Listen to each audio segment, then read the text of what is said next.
Dun, dun, dun, dun, dun, dun, dun, dun, dun, dun, dun, dun, dun, dun. Good morning, y'all. It's the Jed. I'm in the gas station parking lot, and people think I'm kind of crazy. I'm waiting on Kenny.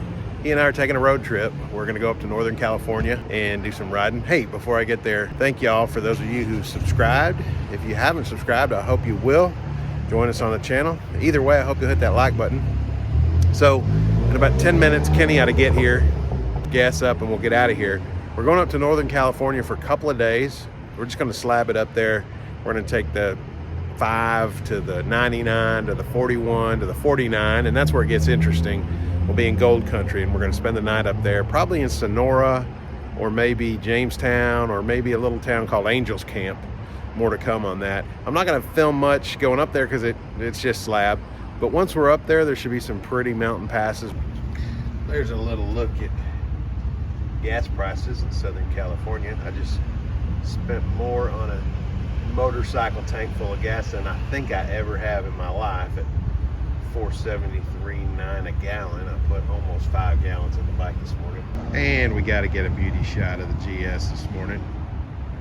All loaded up and ready to go. Now this bike came with a package that included, among other things, these black BMW aluminum panniers. And inside each pannier was a pretty cool, that's some German sausage for the road. Inside each bag, each pannier, was a pretty cool waterproof BMW bag. I'm gonna turn on its side there so you can see it. It has a roll top, and they actually came with Velcro straps that'll let you strap them on top of the panniers on these mounting points here. So the bag will actually sit up here strapped in perfectly tight if you want, and give you the whole pannier to pack more stuff in. I don't need that much room on this trip. And there's Kenny. Good morning. Good morning. Put a little sunscreen on this morning. I haven't even looked. Is it? Oh yeah. But anyway, good morning to y'all. See y'all soon. Hey y'all, it's the Jed coming to you from the Pony Espresso in Mariposa. There's Kenny. You don't have a Highway 49 on I'm there. a fraud all the way. We need a 49 sticker. If we see one. That one, I'll just leave it been right on there. other videos. I'll let y'all just read that yourselves. This is Mariposa, or at least this is the side of the road in Mariposa. It's actually a lot prettier than this view probably allows, but we're headed to Sonora. We'll probably spend the night there. And It's separate separate hotels. Y'all are finding out our secret that dare not rear its name. What was that move? Anyway, we're gonna go to Sonora, and then we're gonna do a couple of mountain passes tomorrow, hopefully. Kind of from there up to the southwest side of Lake Tahoe is where those passes kind of go. Southeast, I think. Southeast, okay. All right, so more from. I don't have to be right. I just happen to be on that. I don't have that problem. More from Sonora when we get there. Okay, y'all. Here we are approaching the downtown area of Sonora, and now we're riding through. It's a really pretty mountain town up at, I don't know, a fairly significant elevation. There's some nice little shops and restaurants. Some of them seem to be shut down from COVID.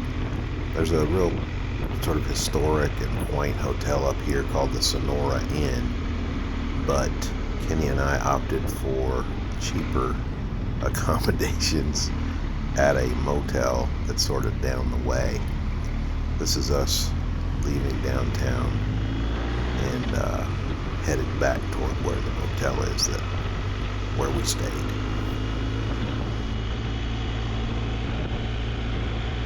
Good morning, y'all. It's the Jed. It is Monday morning, and Kenny and I are in Sonora.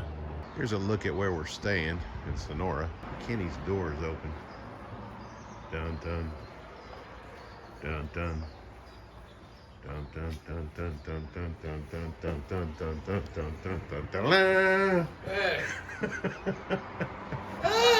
think what we're going to try to do is go over Tioga Pass today from here up to the 395.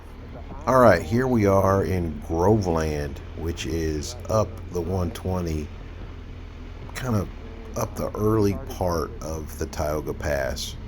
And we stopped in this town for breakfast at a great place called, I think, the Iron Door, which was built in the 1850s and has quite a history to it. Among other things, the front of the building is solid granite and the walls are made of rocks. The doors themselves are iron and they were imported from Europe and carried up the mountain to this place. And the motto was something like, you know, if there's a fire, just close the doors and wait it out. But we had a big breakfast there, and then from there we began our ascent up the Tioga Pass. Groveland itself is several thousand feet in elevation, and it was a pretty nice ride just to get up there. In fact, I think there's like 1,000 or 1,500 people living there, and I wondered, you know, where do they go for groceries? Because anything that comes up to that town has to go up a pretty steep mountain to get there. The ride was amazing, just amazing. You're going to see some great footage coming up. We're riding up the 120 here.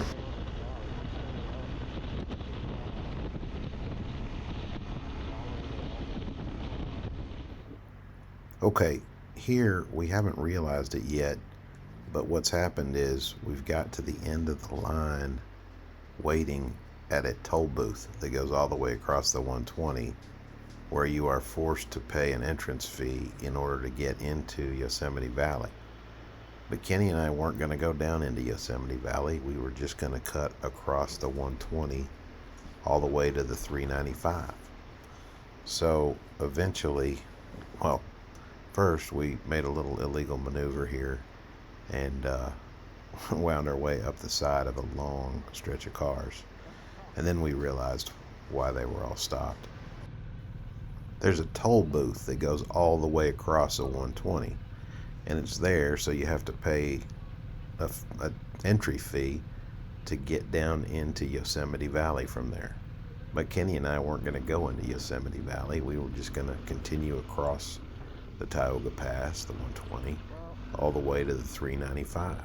So there was a big kerfuffle, not really big, but the park ranger didn't know what to do, and she had to go next door to the next booth, and then she came back, and finally she gave Kenny a piece of paper that said 2 bikes straight through or something like that, and we were supposed to give it to the park ranger at the other end.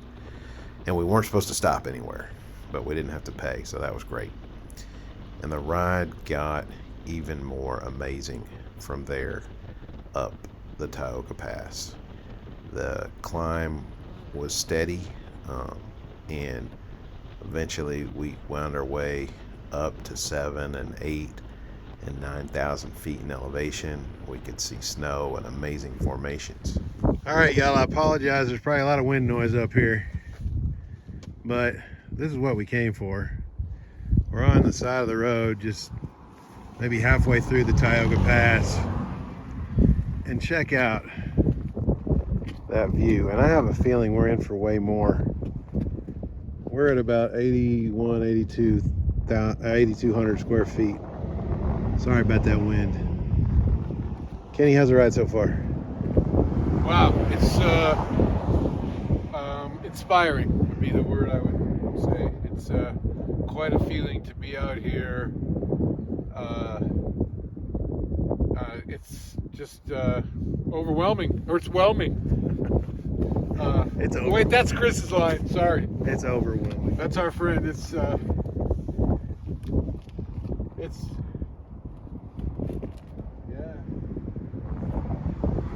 Not bad at all.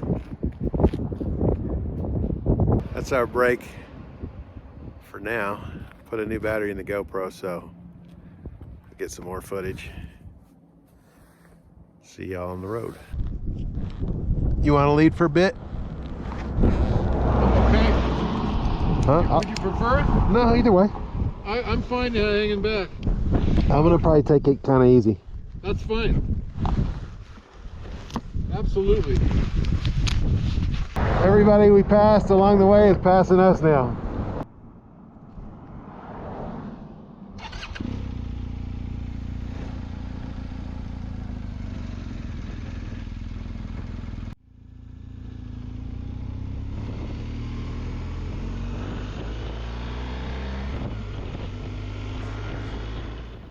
So from here, we kept climbing, and the scenery just got better and better the further we went.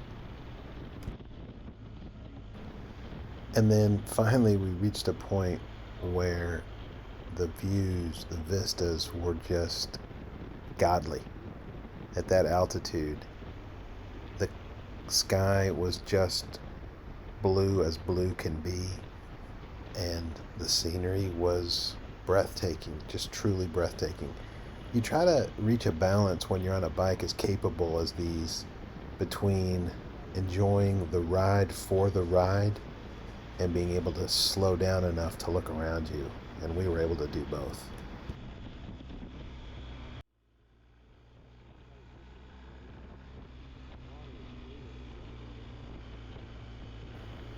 And then out of nowhere, way up here, this gorgeous blue water standing on the right side of the road.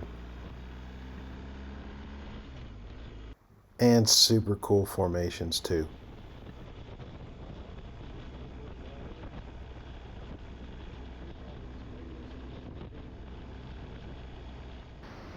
Everywhere we looked, there was something beautiful.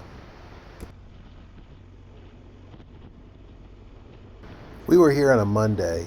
There was some traffic, but it really wasn't heavy, and it in general wasn't difficult to get past the slower moving cars. And eventually we made it to the other side of the pass and the other toll booth. As it turns out, there was nobody there to take the piece of paper that Kenny had in his pocket. But man, check out how long the line of cars is to get into the park from this side. Incredible. I'm glad we came as early as we did, and I'm glad we came from the side we came and not from the 395.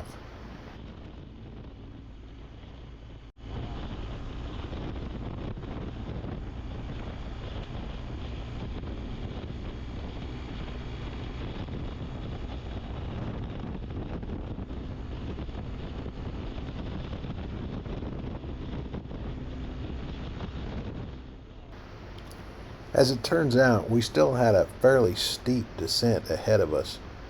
I have to admit the pucker factor was great with me on some of the steep downhill sweepers, but it was fun too.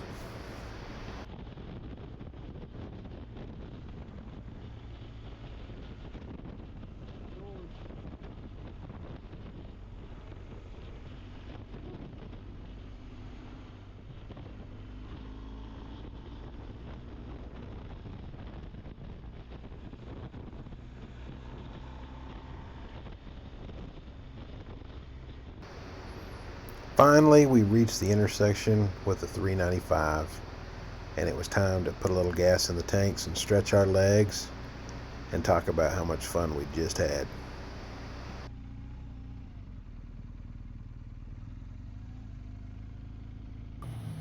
Say, Jed, what kind of tank bag is that?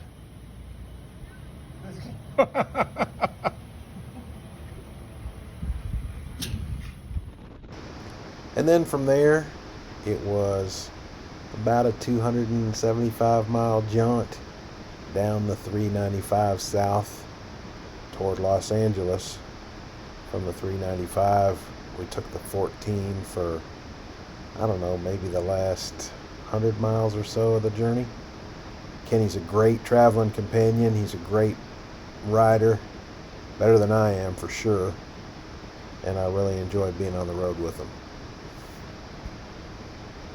Thank y'all for coming along for the ride with us. For those of you who have subscribed to the channel, I really appreciate it. If you have not yet subscribed, I hope you'll consider hitting that subscribe button. And either way, if you enjoyed this one, I hope you'll hit the like button too. Be well.